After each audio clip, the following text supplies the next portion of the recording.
I'm Joanne Thompson, a trustee of the charity Buckingham Old Jail Trust, which looks after the Grade 2 star listed Old Jail Museum. We are the English home of Flora Thompson, the celebrated local author who wrote the trilogy Lark Rise to Candleford. This short talk about Flora's brother Edwin was produced from information in the books about Flora, written by Christine Bloxham and Gillian Lindsay. It also includes quotes from her own writing about Edmund, the name she used for her brother. Flora and Edwin Timms were born in Juniper Hill, known as Lark Rise in the books. Flora was 3 years older. Their father, Albert Timms, was a stonemason, and their mother, Emma Dibber, was a nursemaid. The siblings were very close in age and emotionally, so Edwin features more than her other siblings in the book. He was Edmund to Flora's Laura.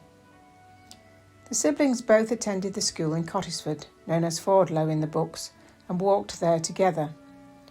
We can discern some of Edwin's characters from Flora's description of Edmund.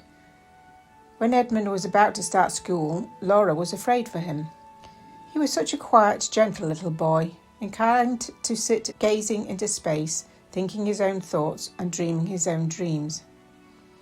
However, Laura need not have worried about him, as she is further described that when a quarrel arose, Laura, looking back, saw Edmund in the thick of a struggling group and heard his voice shouting loudly and rudely, not gentle at all, "I shan't! I won't! Stop it, I tell you!" and rushed back, if not to rescue, to be near him. She found Edmund, her gentle little Edmund, with face as red as a turkey cock, hitting out with clenched fists at such a rate that some of the bigger boys standing near started applauding. So Edmund was not the coward like she was. Edmund could fight, though where and how he had learned to do so was a mystery. Perhaps being a boy it came to him naturally. At any rate, fight he did, so often and so well that soon no one near his own age risked defending him. Flora and Edwin also attended church in Candleford. The church was built in the 13th century, and Flora and Edwin sat in a pew halfway down the nave, which according to Flora's book they enjoyed, as they sat opposite the church door, and in summer, when it was left open, they could at least watch the birds and the bees and the butterflies crossing the opening, and the breezes shaking the boughs of the trees and ruffling the long grass on the graves.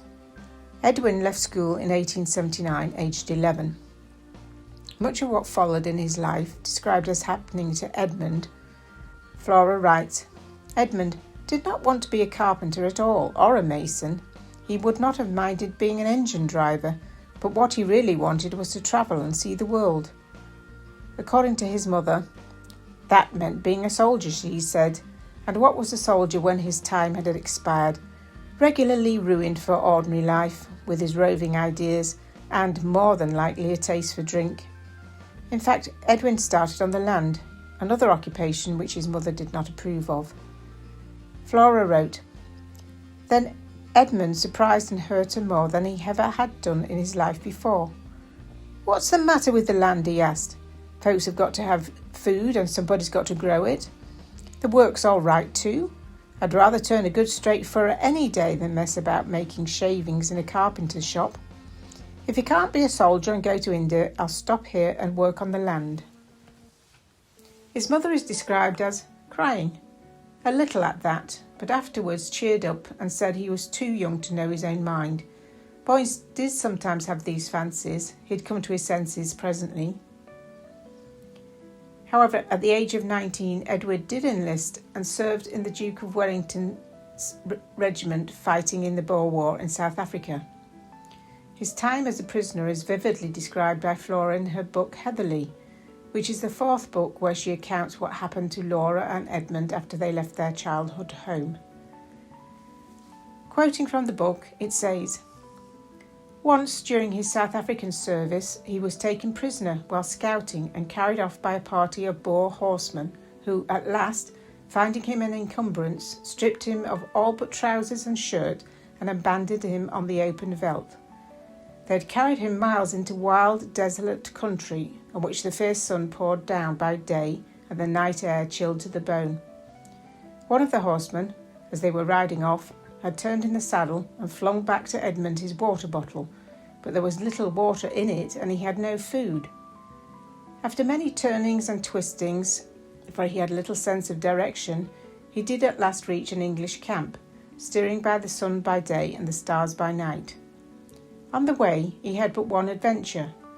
His own store of water was soon exhausted. It was a waterless country, and he was suffering agonies of thirst when on the third day he came to a Boer homestead, the first human habitation he had seen.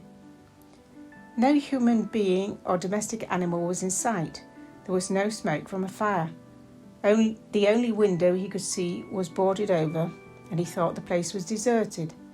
But he could not be sure of that, and said afterwards that he loitered for what seemed like hours in the vicinity, lurking behind tussocks and patches of scrub, afraid to approach the dwelling, lest the men of the house should be hiding there. In his weak state he would easily have been overpowered, and yet he was so drawn towards the house by the pangs of thirst and the certainty that water must be there, that he found himself insensibly edging nearer. Presently a Boer woman, coming round the corner of the house from the back, came face to face with him. She was old and stout and unkempt, the very image of old Nancy Baines, he said, naming an old woman at home.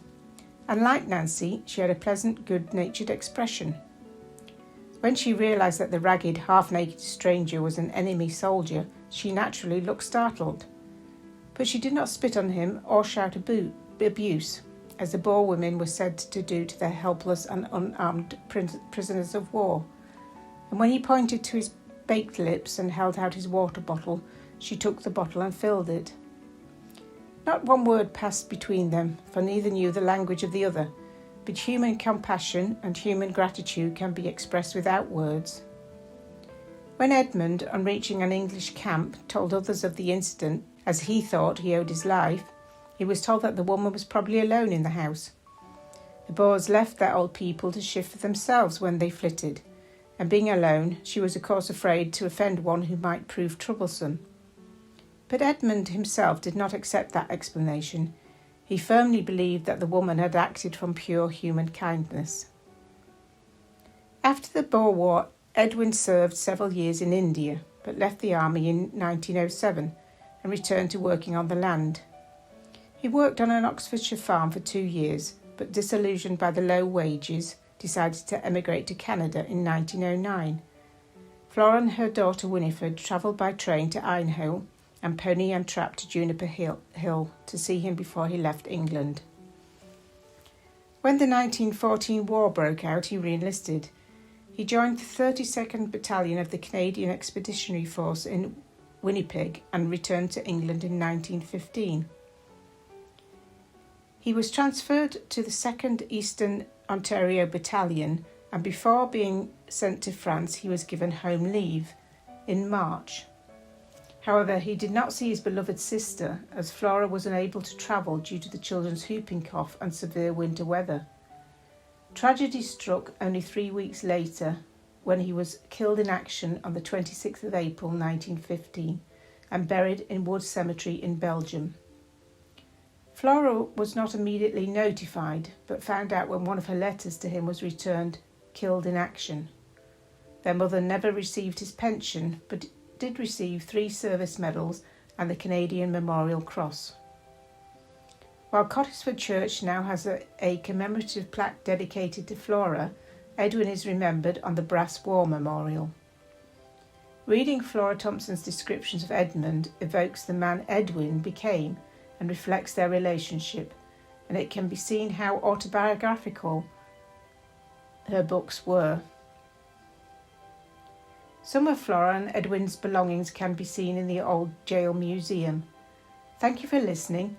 We hope to see you at the museum soon.